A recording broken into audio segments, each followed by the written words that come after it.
So next हम start कर रहे हैं जी। जैसे आपको पता है मैट्रिक्स ए गिवन है, इसका इन्वर्स फाइंड करने को बोला है एग्जाम में। तो फॉर्मूला आपको पता है इज इक्वल टू आई है, ए की वैल्यू सब्स्टिट्यूट कर दी, आई का मतलब आइडेंटिटी, ये वैल्यू सब्स्टिट्यूट कर दी। अब बेटा फर्स्टली आप सबको पता है यहाँ पे हम क्या बनाएंगे, वन बनाएंगे। आपको पता है पहले वन बनाते हैं, फिर जीरो, फिर वन, फिर जीरो, आप सभी को पता है। देन इस जगह वन बनाना है तो आप कहोगे सर इसके दो मेथड है स्टूडेंट्स, एक मेथड और भी होता है, वो कभी कभी लगता है। अब आप कहोगे सर हमें जो आपने पहले बताया हम उससे ही कर लेंगे, वो आपकी इच्छा है, बट मेरी ड्यूटी है दोनों मेथड बताना। तो यहाँ पे देखो मैं क्या कर रहा हूँ, R1 यहाँ पे मैंने दो एरो लगाए हैं, इसका मतलब होता है इंटरचेंज R2, मीनिंग R1 और R2 को इंटरचेंज कर लें। R2 R1 बन जाएगा और R1 R2 बन जाएगा। बच्चे कहते क्यों किया, मैंने कहा बेटा यहाँ पे वन था, स्टूडेंट्स ध्यान दी, तो इंटरचेंज प्रॉपर्टी ये थर्ड प्रॉपर्टी है, टोटल 8 प्रॉपर्टीज होती है, मैं थर्ड प्रॉपर्टी भी मैंने वन बनाने की बता दी कि इंटरचेंज भी कर दो। बट ये कब लगेगी, अब आपको पता चल गया जब यहाँ पे वन होगा, मैं अंडरलाइन कर देता हूँ, जब यहाँ पे वन होगा तभी लगेगी ना, वन ऊपर जाएगा। यदि यहाँ पे 5 होता फिर तो मेरे वाला मेथड भी वही रेसिप्रोकल वाला, यदि 2 है तो 1/2 से मल्टीप्लाई कर दो पूरी R1 को, वही वाला लगाना होता है। तो ये इंटरचेंज वाला आपको सिखाया। देन आपको पता है यहाँ पे अब जीरो बनानी है, और जीरो बनाने के लिए जो मेथड है आपको पता है क्या है, R2 approach R2 -2 R1, because R2 पे 2 है तो R2 लिखा, -2 किया, +2 था, और यहाँ पे R2 है तो यहाँ पे R1 लिखेंगे। देन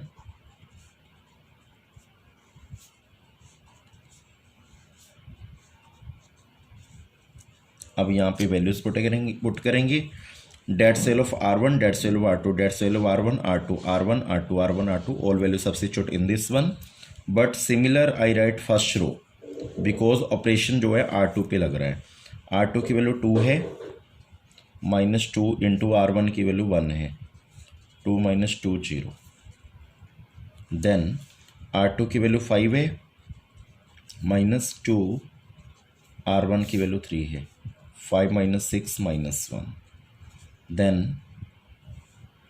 R2 की वैल्यू 1 है, -2 R1 की 0 है, 1। फिर R2 की वैल्यू 0 है, -2 आंसर, तो ये आंसर आ चुके हैं।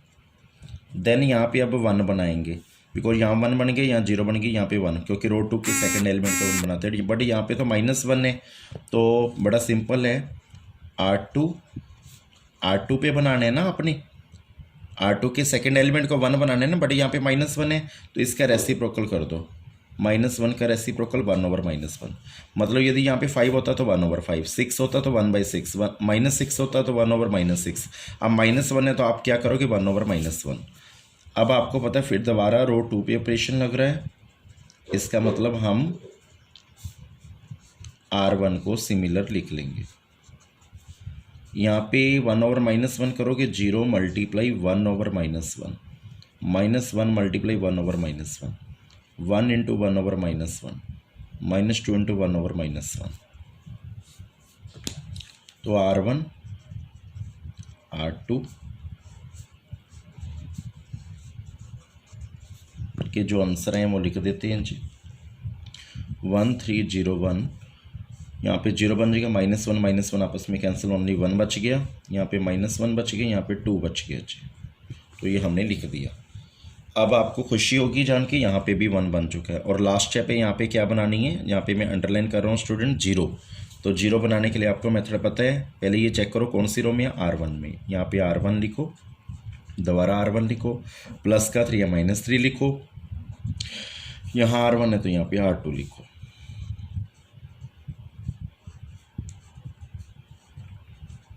देन R2 को हम सिमिलर लिख लेंगे, आप सबको पता चल गया क्यों, क्योंकि R1 पे ऑपरेशन लग रहा है तो R2 को हम सिमिलर लिख लेंगे जो है।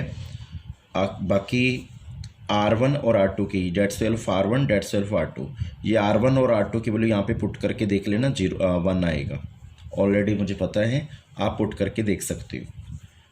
ये R1 की वैल्यू 3 और ये R2 की वैल्यू 1, यहाँ पे पुट करके देख लेना तो यहाँ पे 0 बन जाएगा 101%। अब यहाँ पे R1 की वैल्यू क्या है 0, यहाँ पे क्या है -3, R2 की वैल्यू क्या है -1 बिकॉज ये R1 है ये R2 है, तो 0 + 3 3, यहाँ पे 3 आया जी। लास्ट स्टेप, R1 की वैल्यू 1 है -3, R2 की वैल्यू 2 है 1 - 6 - 5। अब ये i बन जाएगा और ये a की पावर 1 उधर जाके a - 1 बन जाएगी। a की -1 i को हम क्या बोलते हैं a इनवर्स, बिकॉज किसी भी मैट्रिक्स को किसी भी आइडेंटिटी से मल्टीप्लाई करो, किसी भी आइडेंटिटी से नहीं आइडेंटिटी से मल्टीप्लाई करो तो मैट्रिक्स गेट होता है। तो ये आंसर आया अच्छा ये वाला।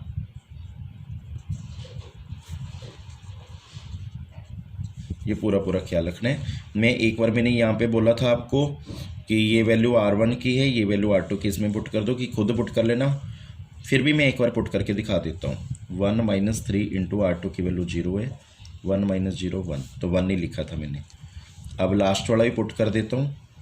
R1 की वैल्यू क्या है 3 - 3 इंटू R2 की वैल्यू क्या है 1, 3 - 3 0, सो मैंने ऑलरेडी 0 लिख दिया था। आई होप आपको ये क्वेश्चन समझ में आया होगा।